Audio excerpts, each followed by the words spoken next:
उत्तर प्रदेश में DElEd 2019 batch के तृतीय सेमेस्टर का प्रशिक्षण समाप्त हुए 3 महीने से ज़्यादा का वक्त बीत चुका है। बावजूद इसके अभी तक तृतीय सेमेस्टर की परीक्षा तिथि पर फैसला नहीं हो पाया है और निकट भविष्य में भी तृतीय सेमेस्टर की परीक्षाएं जल्द हो पाना मुश्किल दिख रहा है। इन सब के बाद डीएलएड के अभ्यर्थियों के द्वारा ट्विटर के माध्यम से लगातार सरकार पर दबाव बनाने की कोशिश की जा रही है कि तृतीय सेमेस्टर अभ्यर्थियों को प्रमोट का लाभ दिया जाए ताकि इनका प्रशिक्षण नियत समय पर पूर्ण हो सके। दोस्तों, इन सब के बीच संभावनाएं क्या हैं और जब पिछले वर्ष डीएलएड के प्रशिक्षुओं को प्रमोट किया गया था तो उस समय की संभावनाओं से इस बार कंपैरिजन करेंगे और जानने की कोशिश करेंगे कि इस वर्ष कितनी संभावना है 19 बैच के तृतीय सेमेस्टर में प्रमोट होने के संदर्भ में।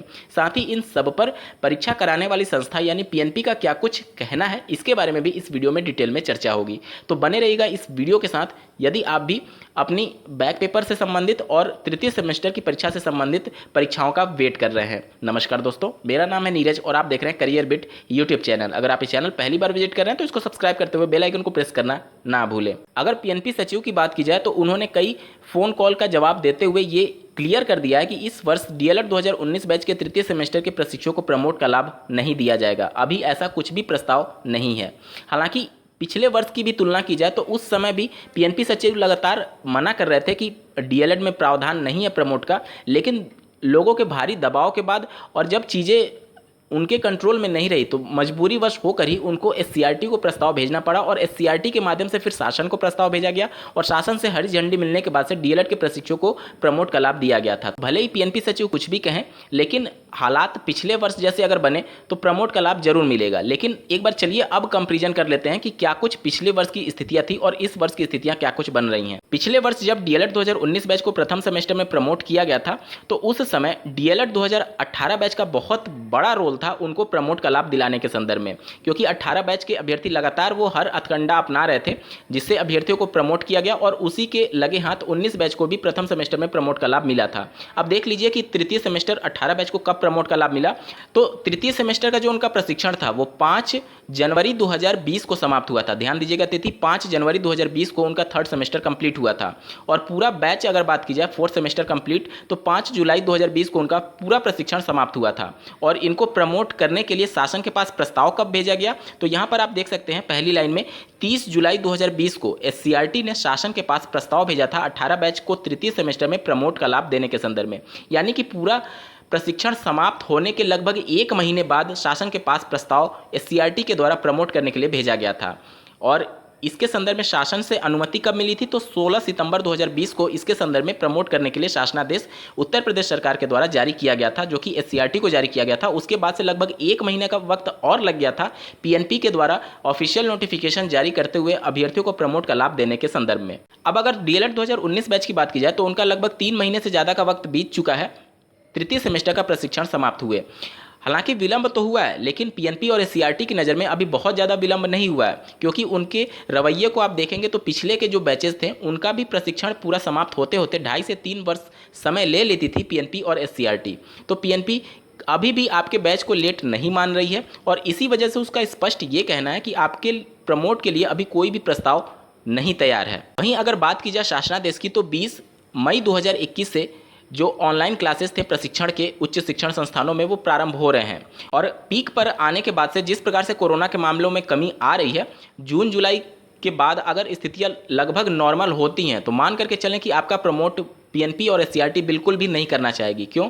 क्योंकि इसमें बहुत सारी समस्याएं हैं। आखिर प्रमोट का लाभ किस आधार पर दिया जाए ये भी एक समस्या बन रही है, क्योंकि जिस प्रकार से प्रथम सेमेस्टर में प्रमोट का लाभ दिया गया था वो किस आधार पर दिया गया था, द्वितीय सेमेस्टर में रिजल्ट के आधार पर। तो अभी द्वितीय सेमेस्टर के रिजल्ट की घोषणा हो चुकी है, बावजूद इसके प्रथम सेमेस्टर प्रमोट का रिजल्ट अभी तक घोषित नहीं हो पाया। उसमें बहुत सारी समस्याएं हैं। पीएनपी शासन के पास प्रस्ताव भेज करके उनसे अनुमति मांग रही है कि जो सेकंड सेमेस्टर में जिनकी बैक लगी है उनको प्रमोट का लाभ दिया जाए या फिर नहीं। तो काफ़ी लंबा वक्त लग जाता है इन सभी चीज़ों को सॉर्ट आउट करने में और बहुत सारी समस्याएं थी डीएलएड 2019 बैच के द्वितीय सेमेस्टर में विसंगतियों की वजह से, जिसके बाद से लगभग 2-3 महीने का वक्त और पीएनपी ले ली थी उनके विसंगतियों को दूर करके सही से रिजल्ट जारी करने के संदर्भ में।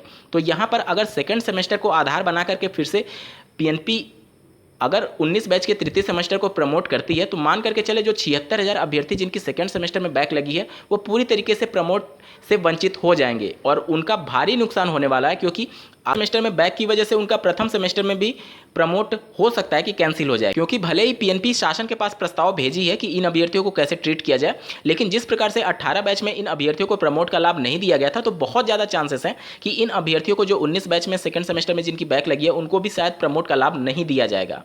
अब अगर उनको प्रथम सेमेस्टर में प्रमोट का लाभ नहीं दिया जाता और सेकंड सेमेस्टर को आधार बनाते हुए अगर तृतीय सेमेस्टर में प्रमोट किया जाता है, तो ये मान करके चलिए कि उन अभ्यर्थियों को फिर से प्रमोट का लाभ नहीं दिया जाएगा, तो वो अभ्यर्थी तो वैसे ही बाहर हो रहे हैं। इस वजह से वो अभ्यर्थी पूरी तरीके से इसका विरोध करेंगे और शासन को और सीआरटी को एक बीच का रास्ता निकालना पड़ेगा अगर उनको प्रमोट का लाभ देना है। तो फिर से वही समस्याएं उत्पन्न हो जाएंगी कि एक ही विकल्प बचता है कि चतुर्थ सेमेस्टर के आधार पर इन अभ्यर्थियों को तृतीय सेमेस्टर में प्रमोट का लाभ दिया जाए। और अगर चतुर्थ सेमेस्टर के आधार पर प्रमोट का लाभ दिया जाता है तो उसमें भी अभ्यर्थियों का ही नुकसान है। कैसे? देखिए, 6 अगस्त 2021 को इनका प्रशिक्षण पूरा समाप्त हो रहा है, उसके बाद ही पीएनपी या फिर एससीईआरटी आपके चतुर्थ सेमेस्टर की परीक्षा का आयोजन कर सकती है। मान करके चलिए कि बहुत अगर तेजी दिखाती है पीएनपी और एससीईआरटी, तो सितंबर मिड या फिर सितंबर लास्ट तक ही आपके चतुर्थ सेमेस्टर की परीक्षा का आयोजन किया जाएगा। मान के चलिए कि सितंबर मिड में आपकी परीक्षाएं संपन्न हो गई, ठीक है। उसके बाद से लगभग 2.5 से 3 महीने का वक्त पीएनपी ले लेती है आपके रिजल्ट घोषित करने के संदर्भ में। अब 2.5 महीना मिड सितंबर से जोड़ेंगे तो आपका पूरा आ जाएगा अक्टूबर, और नवंबर लास्ट में जाकर के आपके रिजल्ट की घोषणा हो पाएगी। अब देखिए, अगर चतुर्थ सेमेस्टर के आधार पर तृतीय सेमेस्टर को प्रमोट किया जाता है तो उसमें भी काफ़ी लंबा वक्त लगेगा। नवंबर में आपके फोर्थ सेमेस्टर का रिजल्ट आ रहा है, उसके 1-2 महीने और अगर समय ले लेती है पीएनपी तो मान करके चलिए कि जनवरी 2022 का समय आ चुका होगा। अगर उससे पहले जिस प्रकार से उत्तर प्रदेश में नई प्राथमिक स्तर की शिक्षक भर्ती की विज्ञापन जारी करने के लिए अभ्यर्थियों के द्वारा लगातार दबाव बनाया जा रहा है, अगर अक्टूबर नवंबर तक भी कोई विज्ञापन जारी हो जाता है प्राथमिक स्तर की शिक्षक भर्ती से संबंधित, तो उस कंडीशन में 19 बैच पूरी तरीके से इस शिक्षक भर्ती से बाहर होने जा रहा है। क्यों? क्योंकि जो फ्रेश पास कैंडिडेट होंगे वह प्रमोट रिजल्ट तृतीय सेमेस्टर के रिजल्ट का वेट कर रहे होंगे, और जिनकी बैक लगी होगी वो बैक पेपर की परीक्षा देने के लिए वेट कर रहे होंगे। तो पूरी तरीके से एक तरीके से खिचड़ी बन जाएगा डीएलएड 2019 बैच। इस वजह से आप सभी डीएलएड 2019 बैच के प्रशिक्षु अपने तृतीय सेमेस्टर और चतुर्थ सेमेस्टर की पैरेलली तैयारी करते रहें। स्थितियां सामान्य होती है तो पीएनपी और एससीईआरटी का ज़्यादा फोकस आपके तृतीय सेमेस्टर की परीक्षा कंडक्ट कराने पर होगा, क्योंकि लगभग 76,000 अभ्यर्थी तो वैसे ही बैक की वजह से बाहर होते दिख रहे हैं। एक बार उनको पहले ही बैक की वजह से बाहर किया जा चुका है, प्रमोट का लाभ नहीं दिया जाने जैसे हालात उत्पन्न हो रहे हैं, और दूसरी बार अगर उनको प्रमोट का लाभ नहीं दिया गया तो निश्चित तौर पर एक तरीके से गलत ही होगा उनके साथ, क्योंकि कोरोना की वजह से अगर उनकी परीक्षाएं नहीं हो पाई तो उनमें उनकी क्या गलती कि एक आधे बैच को आप प्रमोट का लाभ दे रहे हैं, आधे बैच को बैक की वजह से प्रमोट का लाभ नहीं दे रहे हैं। तो ये सब कुछ चीज़ें उलझाने वाली हैं। समस्या दोनों में है। अगर तृतीय सेमेस्टर प्रमोट का आधार सेकंड सेमेस्टर रखा जाता है तो उसमें भी प्रॉब्लम है, और तृतीय सेमेस्टर प्रमोट का आधार अगर फोर्थ सेमेस्टर रखा जाता है तो रिजल्ट विलंब होने की वजह से नई शिक्षक भर्ती अगर इस वर्ष आ गई तो उससे बाहर होने का भी खतरा मंडराने लगेगा पूरे डीएलएड 2019 बैच पर। तो इन सब के बीच एक तीसरे रास्ते की जरूरत है कि पीएनपी और एससीईआरटी एक कमेटी का गठन करें, ताकि अगर प्रमोट करना है तो एक तो पहले उस पर डिसीजन जल्दी होना चाहिए। अभी अभ्यर्थियों को ये खुद क्लियर नहीं है कि उनकी परीक्षाएं होंगी या फिर प्रमोट का लाभ दिया जाएगा। तो सबसे पहले तो ये चीज़ें सॉर्ट आउट करनी चाहिए कि प्रमोट होगा या नहीं। पीएनपी को ये जल्दी लोगों को स्पष्ट कर देना चाहिए, अगर प्रमोट करना है तो उसका आधार क्या रखा जाए, इसके लिए कमेटी का गठन किया जाना चाहिए, क्योंकि एक ही बेस पर बार बार अभ्यर्थियों को प्रमोट से वंचित नहीं किया जा सकता। और अगर फोर्थ सेमेस्टर को प्रमोट का आधार बनाते हैं तो उसमें भी समस्या है विलंब होने का, और शिक्षक भर्ती आ गई तो उसे बाहर होने का खतरा मंडराने लगेगा। इस वजह से आप लोग जल्दी से जल्दी शासन पीएनपी एससीईआरटी पर दबाव बनाइए कि जो कुछ भी डिसीजन लेना है जल्दी लीजिए। ऐसे ही महत्वपूर्ण अपडेट्स के लिए इस चैनल को सब्सक्राइब करना ना भूलें। इस वीडियो को देखने के लिए आपका बहुत बहुत धन्यवाद। भगवान करे आपका दिन शुभ हो।